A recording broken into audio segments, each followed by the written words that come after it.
As sports continue to grow in our world and they bring in large amounts of revenue to the universities, this question comes up. Should Division I student athletes be paid and treated as employees of the university? Recently, this issue has been at the forefront of college football. Former quarterback Kane Coulter and the Northwestern Wildcats have pushed to unionize college athletes. They believe they are being mistreated due to hours spent and money made.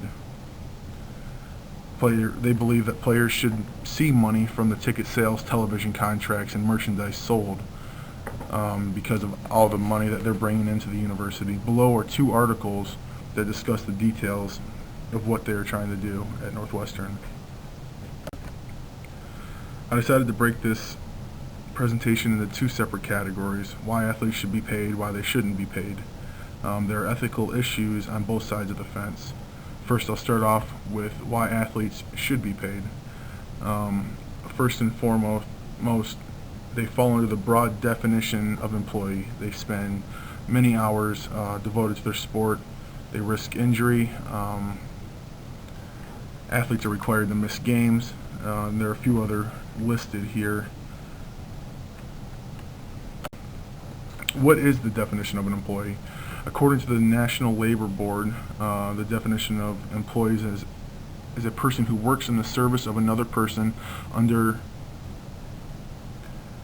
an express or implied contract of hire, under which the employer has the right to control the details of work performance.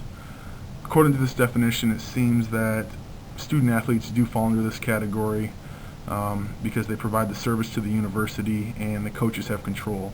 They also sign a contract that dictates what they're allowed to do and what they are not allowed to do. Below is a case study done on employees and employers. There are a few issues to consider if student athletes are not paid.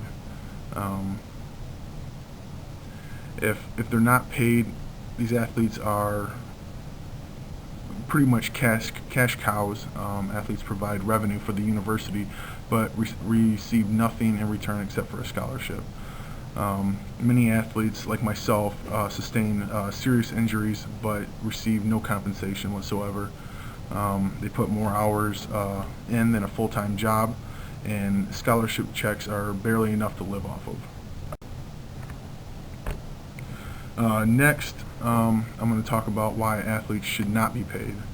And this comes from the coach side of me, and this is something that I believe should not happen. But the first word in student athlete is student. These athletes are given the opportunity to receive an education through their sport. Division I scholarship athletes receive tuition, books, room, and board.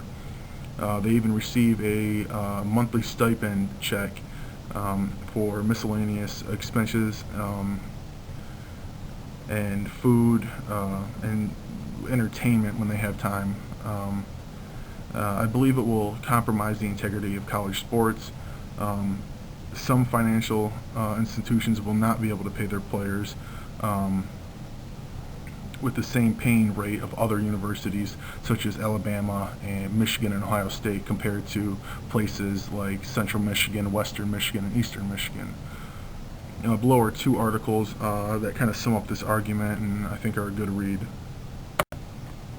I believe there must be a compromise. Scholarship student athletes do make the choice to play for no pay, but I believe scholarships for sports should be equal to those outside of sports.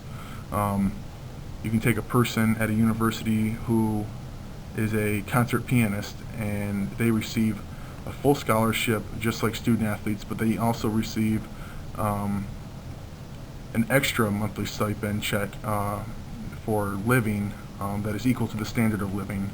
I feel student athletes need to have the extra money to live off of, but it should not be treated as an NFL. Athletes are at the school to receive a degree, and they had that opportunity through the sport that they chose. This is not the NFL or the NBA. These are amateur athletes.